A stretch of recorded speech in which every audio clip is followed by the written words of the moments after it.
Good afternoon, Osawatomie. My name is Mike Scanlon. I'm the city manager of the City of Osawatomie. I welcome you to what will become a weekly broadcast, 3 to 4 minutes on the issues we're facing, the coming projects that we're working on in the months ahead, and an answer to any questions you might have that I'm asking you to email me at the address right here. So let's get started. Easily the issue of the week and probably the issue of the month is going to be the electric bill. There's two electric bills. The first is the electric bill we, the city, have to pay. And that electric bill comes through the Kansas Municipal Energy Association, of which we are a member, as well as 80 other cities in Kansas. That bill, in a 2-week period, was between $400,000 and $700,000. We're still calculating it. But there was a price spike brought about by that cold weather that we had between February 10th, roughly, and February 22nd. So right now, what we're doing is we're collecting up those bills. We've paid half of it. We'll pay the other half next week. And then working with all of the other communities in Kansas that have utilities, primarily natural gas and electricity, we were able to get a bill introduced that I'm going to talk a little bit about right now. So this price spike for this 2-week period was equivalent to what we would typically pay in 4 to 7 months.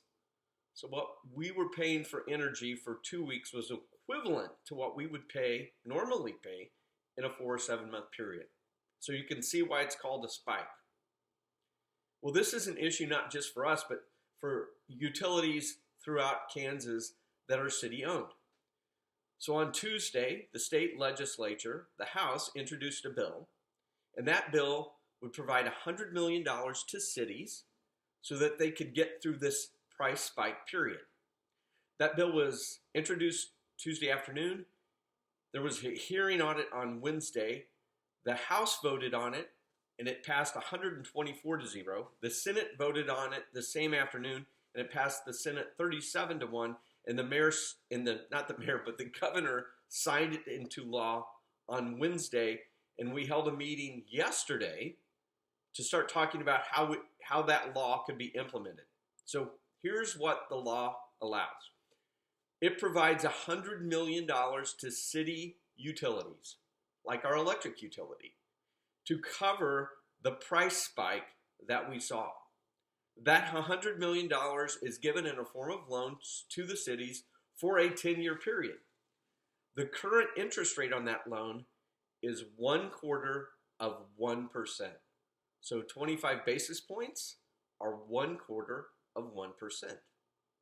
That loan can be paid back monthly, quarterly, semi-annually, annually, and there's a 10-year term to it if we need it. So what does this bill allow us to do? One, it allows us to get through this price spike without draining all of our reserves out of our utility funds. Two, it gives us time to seek federal aid, and you've probably seen that the state of Texas has already started that process. I think you're going to see other states join in. It gives us time to look at our bills and make sure that what we were billed for electric generation that we bought was appropriate. Next, it allows us time to spread out the cost, that which is appropriate, to our residents' customers over whatever time we deem appropriate, understanding that they've given us a 10-year term on this loan. This looks very similar to what you're hearing was made available to Evergy and Kansas Gas Service through the Kansas Corporation Commission. The Kansas Corporation Commission regulates publicly traded utilities, so like Kansas Gas Service, Evergy. We're a city-owned utility, which means we're unregulated, but we needed to have some of the same tools that those regulated utilities had in order to protect our customers. So that's really what this bill did. You're going to hear me talk about the electric bill in the weeks to come. You're going to hear me talk about electric generation, but that's where we are today. Now, a quick recap on those things that we're working on that you might see or might have heard about. The first is Flint Hills Trail, if you see it above my head. Walker Station is under construction. There's a utility building that will hold trash and recycling and will also hold a porta potty. That's also under construction. The hope is that those will finish by the middle of April. There'll be a new bridge about a quarter mile in on the Flint Hills Trail that will be put in place in the 3rd to 4th week of March. Additionally, we're working on the wastewater treatment plant. We started last fall. We're working to replace and repair elements of it so that that plant continues to operate and provide safe treatment of wastewater in our community, as well as our downstream neighbors. Second, we have a city council community committee that's been established to help us look at our water treatment plant and what we should do in terms of maintaining it, replacing it, what's in the future of that water treatment plant. It's also a power plant. Last, you're going to hear more about sort of this mountain bike trail. Some of you might have heard about it. The younger kids will eventually find it. But we're working with the state hospital to build a mountain bike trail using state dollars as well as state land. Our hope is that with a little bit of luck, we can get a mountain bike curriculum set up in the schools and then actually start creating teams at the middle school and high school level. I've already talked to Justin Burchett, the superintendent, about that possibility, and I'm really excited to see what we could do with that mountain bike course.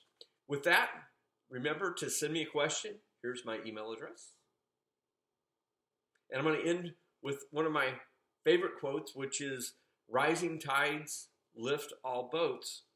Our job as a community, your job as a citizen, is to make sure that we're building the tide that makes our community and everyone that lives in it a little better. So with that, have a great weekend. I look to talking to you next week.